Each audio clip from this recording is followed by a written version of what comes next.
Hello दोस्तों, आज हम बात करेंगे कौन कौन से सबसे बुरे खाद्य पदार्थ हैं जो एलर्जिक राइनाइटिस यानी जिन लोगों को एलर्जी की वजह से जुकाम की प्रॉब्लम हो रही है उनको नहीं लेने चाहिए। आज हम डिस्कस करेंगे worst food products for patients with allergic rhinitis. Topic पे जाने से पहले जो लोग हमारे चैनल पर नए हैं उन्हें रिक्वेस्ट करूंगा कि चैनल को सब्सक्राइब करें, वीडियोस को लाइक करें, शेयर करें, फॉलो करें, कमेंट करें। ठीक है, एलर्जिक राइनाइटिस एक काफी कॉमन प्रॉब्लम है।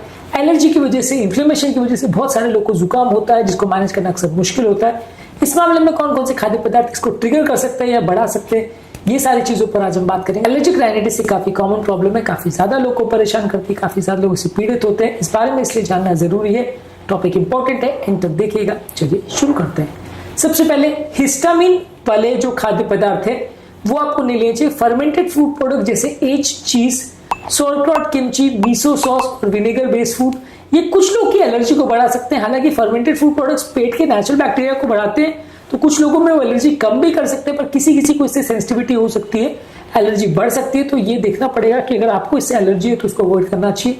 इसके अलावा प्रोसेस्ड मीट है जैसे सलामी, पेपरोनी, स्मोक्ड फिश और सैल्मन। सैल्मन फिश वैसे तो ओमेगा 3 फैटी एसिड में रिच है और इन्फ्लेमेशन को कम करती है, लेकिन किसी किसी को प्रोसेस किए हुए मीट से एलर्जी होती है, उसमें डाले हुए केमिकल से एलर्जी होती है। तो उसको आपको नेचुरली तो अच्छा है, अगर प्रोसेस करके लेते हैं तो उसमें केमिकल से आपको एलर्जी कर सकते हैं, राइनाइटिस का प्रॉब्लम को बढ़ा सकते हैं, उसको अवॉइड करना चाहिए। किसी भी फॉर्म में अल्कोहल नहीं लेना चाहिए, चाहे बियर, वाइन, शैंपेन है, ये बॉडी के हिस्टामिन को बढ़ाते हैं, इसको अवॉइड करना चाहिए। कुछ फल और सब्जियां जैसे टमाटर, जैसे एग प्लांट्स यानी बैगन, पालक और एवोकाडो, इनसे कुछ कुछ लोगों को एलर्जी होती है, तो ये लोगों की जुकाम की प्रॉब्लम को बढ़ा सकते हैं, इसको आपको अवॉइड करना चाहिए। इसके अलावा डेयरी प्रोडक्ट्स आपकी म्यूकस प्रोडक्शन को बढ़ा सकते हैं, इसलिए मिल्क, चीज, बटर, दही और आइसक्रीम, ये सारी चीजें कुछ लोगों में म्यूकस प्रोडक्शन को बढ़ा सकते हैं, इसलिए इसको अवॉइड करना चाहिए। हर व्यक्ति को इससे एलर्जी वैसा जरूरी नहीं है, कुछ लोग को हो सकती है। इसके अलावा केक्स, पेस्ट्रीज, कैंडीज, मीठे की बेवरेजेस, ये सारी चीजों में शुगर ज्यादा होता है, आपके इन्फ्लेमेशन को बढ़ाता है। शुगर वाले खाद्य पदार्थों को आपको अवॉइड करना चाहिए। इसके अलावा जो भी चीज मैदे से बनी हुई है, व्हाइट राइस से बनी हुई है, ये सारी चीजें आपके इन्फ्लेमेशन को बढ़ाती है, चाहे वो व्हाइट ब्रेड हो, पास्ता हो, शुगर वाले सीरियल्स हो, ये सारे प्रोसेस किए हुए जो मैदे की बनी हुई चीजें हैं या प्रोसेस किए हुए फूड प्रोडक्ट्स है, ये आपके इन्फ्लेमेशन को बढ़ाते हैं। ये सारी चीजें एलर्जिक राइनाइटिस के पेशेंट को परेशान कर सकते हैं, इनको अवॉइड करना चाहिए। इसके अलावा तीखे खाद्य पदार्थ कई बार आपकी एलर्जी की प्रॉब्लम को बढ़ा सकते हैं। इस मामले में अगर आप कोई स्पाइसी प्रोडक्शन अगर लेते हैं तो किसी किसी व्यक्ति को इससे नेजल इरिटेशन का प्रॉब्लम बढ़ सकता है, किसी किसी नेजल प्रोसेस खुल भी सकती है, किसी को इरिटेशन हो सकता है। इसमें कई ऐसे प्रोडक्ट्स हैं जो किसी को फायदा कर सकते हैं, किसी को नुकसान कर सकते हैं, तो आपको ट्राई करके देखना पड़ेगा कि इस पर्टिकुलर चीज से आपको लेने से प्रॉब्लम बढ़ रही है, कम हो रही है, उसके बाद आप डिसाइड कर सकते हो कि ये चीज आपको लेना चाहिए कि नहीं।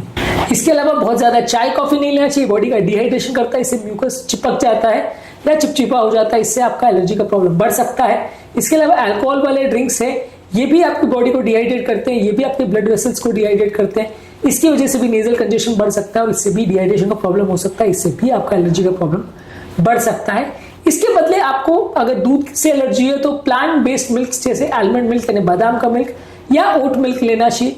लो हिस्टामिन वाले फूड प्रोडक्ट्स है जैसे कि फ्रूट्स है, वेजिटेबल्स है और लीन प्रोटीन्स है, सिट्रस फ्रूट्स को अवॉइड करना चाहिए। इसके अलावा वाटर और हर्बल टी लेना चाहिए।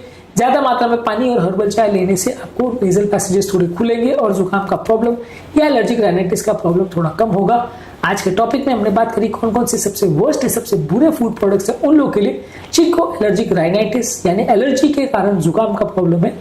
उम्मीद करूंगा कि आज के टॉपिक में कुछ नई बातें जानने को मिली होगी। कुछ टॉपिक्स पर हमने एलर्जिक राइनाइटिस के लिए कौन से अच्छे फूड प्रोडक्ट्स है उस पर भी बात करिए, उस वीडियो को भी जरूर देख लीजिएगा। टॉपिक एंड करने से पहले जो लोग हमारे चैनल पर नए हैं उन्हें रिक्वेस्ट करूंगा कि चैनल को सब्सक्राइब करें, वीडियोस को लाइक करें, शेयर करें, फॉलो करें, कमेंट करें, पूरा देखें।